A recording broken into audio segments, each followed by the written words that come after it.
A great place to put all this historical intrigue into perspective is the Nevada State Museum and Historical Society in Las Vegas.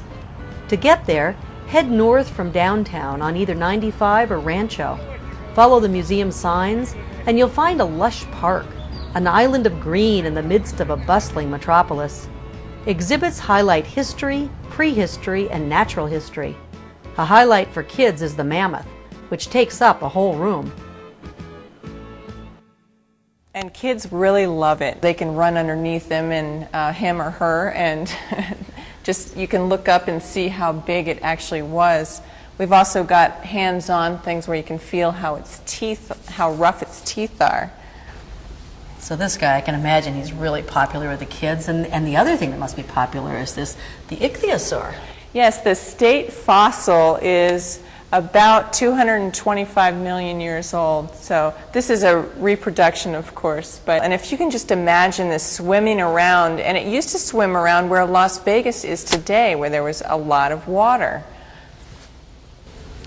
So 200 million years ago, and then in the rest of the museum, you have historical exhibits. We do. We talk about the Native Americans that used to be here in this area, in this valley, and we go up through the current history, but we talk about Hoover Dam, we talk about the founding of Las Vegas, and we have a lot of great things that show what Las Vegas used to be.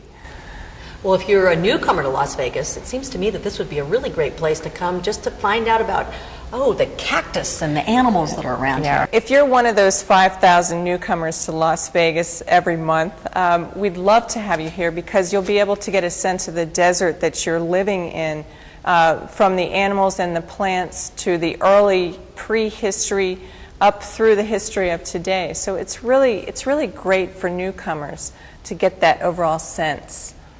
So besides what's on exhibit, I know that museums often have many things that aren't on the floor. There's just not enough space. So what kind of treasures do you have back there? We have incredible treasures. We've got Al Capone's watch that he gave to a friend of his. We have some early certificates that Bugsy Siegel issued to pay for the Flamingo Hotel that were actually valueless. This is one of my favorites. This is a dress from Judy Bailey, who was the first woman casino owner. She owned the Hacienda, and she had given us many costumes.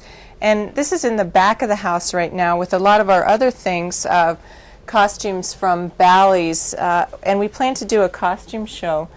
And a lot of the collection won't fit out in the front of the museum, so we try to do rotating shows to show these wonderful things that we have. And what is this incredible creation over here in the corner? This is from Bally's Review and from the Jubilee, and this has been around for quite some time, and it's really great. You can really see how much work goes into making these wonderful showgirl costumes. The State Museum and Historical Society also features changing exhibits lasting from several weeks to many months. We have at the museum the bats. They've come back. We've had a lot of call for them. We've decided we'd bring the bats back. We have the Bat Cave. We have photographs, some wonderful photographs of bats from around the world, and we have specimens of bats that occur in Nevada and the Southwest. There's a lot of really interesting things for you if you're interested in natural history, particularly at night, nocturnal animals. The bats are fascinating. We try to explain what bats are. The fact that bats are mammals, they're very similar to humans. In fact, they're more closer to humans than they are to rodents. It surprises some people. We have a little bit of natural history. We show images of bats from around the world, of large bats, very small bats, how bats operate, how they fly, how their wing structure is very similar. We have a bat cave.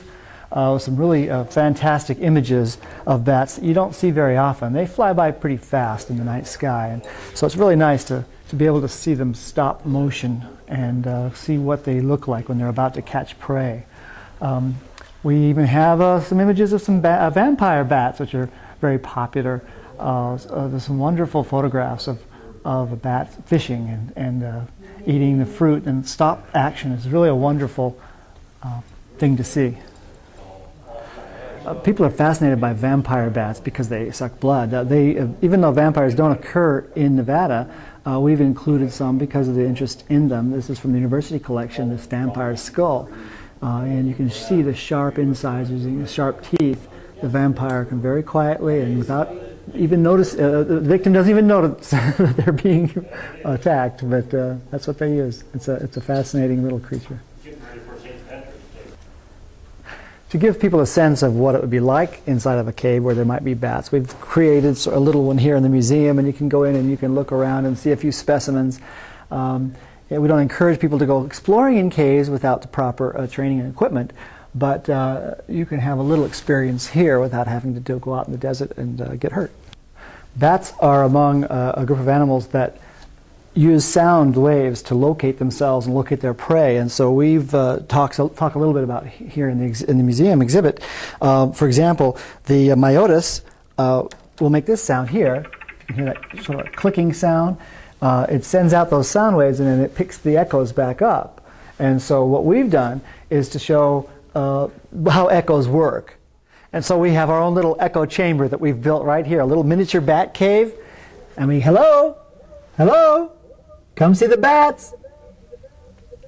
There you go. Just like the echo chamber, we try and do more and more interactive items at the museum. So come on out, enjoy it. There's things you can touch, you can handle, you can move, buttons you can push, things you can listen to.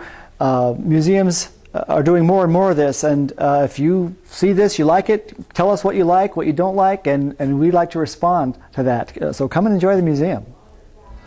The Nevada State Museum and Historical Society in Las Vegas supplements its permanent exhibits with changing displays in order to show different collections and also to protect sensitive artifacts from overexposure to light. For up-to-date information on what's on display, call 702-486-5205 or visit us on the web at nevadaculture.org. I would just encourage all parents, if you'd like to teach your children about the history of Las Vegas, or if you're one of those ones who are not a native, the State Museum located in Lorenzi Park right off of Washington is definitely the place to go. The state of Nevada operates 7 museums for the public: the Nevada Historical Society in Reno, the State Museum and the Railroad Museum, both in Carson City, the East Ely Depot Museum, Lost City Museum at Lake Mead, the State Museum and Historical Society in Las Vegas, and the Nevada State Railroad Museum in Boulder City. The museums are part of the Nevada Department of Cultural Affairs, along with the State Library and Archives, State Historic Preservation Office, and Nevada Arts Council. For more information, please visit nevadaculture.org or contact the Nevada Department of Cultural Affairs at 775-687-8323. And see you next time on Exploring Nevada.